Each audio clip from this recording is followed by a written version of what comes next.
బుద్ధి, మనస్సు, శ్రద్ధ, ఆశ్రయము అన్నీ భగవంతుడైన శ్రీకృష్ణునిలో లగ్నమైనవాడు పరిపూర్ణ జ్ఞానం ద్వారా సమస్త కల్మషాల నుండి శుద్ధి పొందుతాడు. అటువంటి కృష్ణ భక్తిభావనలో ఉన్నవాడు ద్వైత, అద్వైత సత్యాన్ని గ్రహించి నిశ్చయంగా మోక్షమార్గంలో స్థిరంగా పురోగమిస్తాడు. విద్యావినయ సంపన్నుడైన బ్రాహ్మణుడు, గోవు, ఏనుగు, కుక్క, చండాలుడు అందరిలోనూ పండితుడు సమాన ఆత్మను దర్శిస్తాడు. దేహభేదాలు అప్రాముఖ్యమని, ప్రతి దేహంలో పరమాత్మ ఉన్నాడని గ్రహించడమే నిజమైన జ్ఞానం.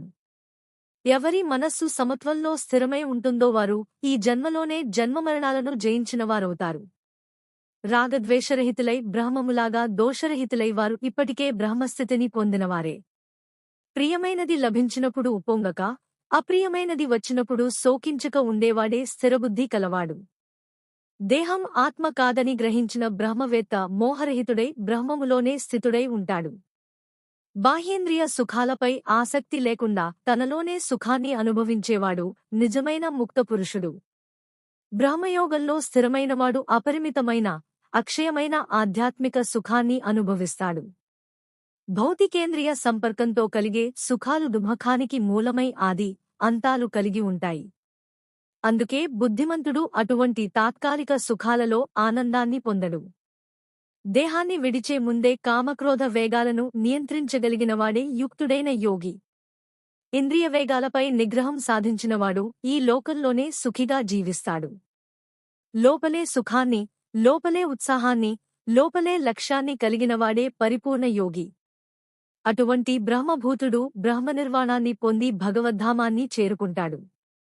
ద్వంద్వాలను ఛేదించి కల్మషరహితులై సకల జీవుల హితంలో రతులైనవారు బ్రహ్మములో ముక్తిని పొందుతారు.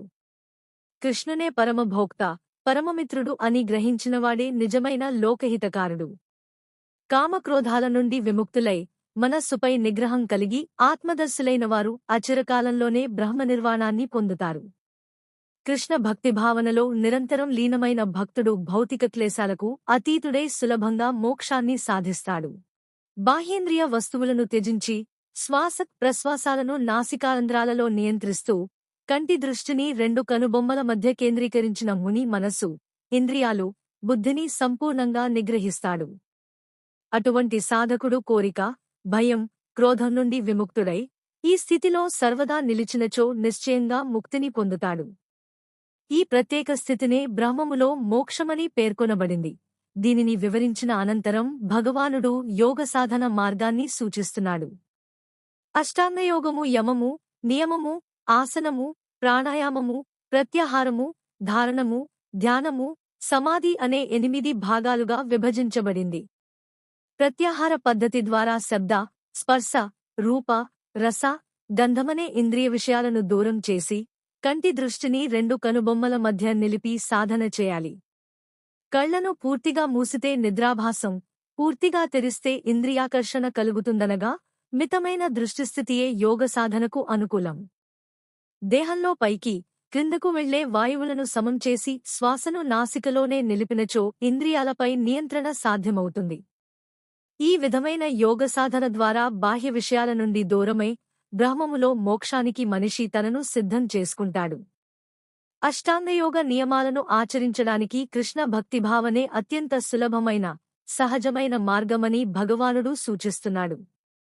శ్రీకృష్ణుని సమస్త యజ్ఞాలకు, తపస్సులకు భోక్తగా, సకల లోకాలకు పరమప్రభువుగా, సర్వజీవులకు సుహృదుడిగా తెలిసినవాడు శాంతిని పొందుతాడు. ఈ జ్ఞానం భౌతిక క్లేశాల నుండి విముక్తిని కలిగించే పరమశాంతి సూత్రముగా భగవద్గీత ప్రకటిస్తుంది. మాయ ప్రభావంలో జీవులు తమను ప్రభువులుగా భావించినా వాస్తవానికి వారు ప్రకృతి నియమాలకు లోబడి ఉంటారు.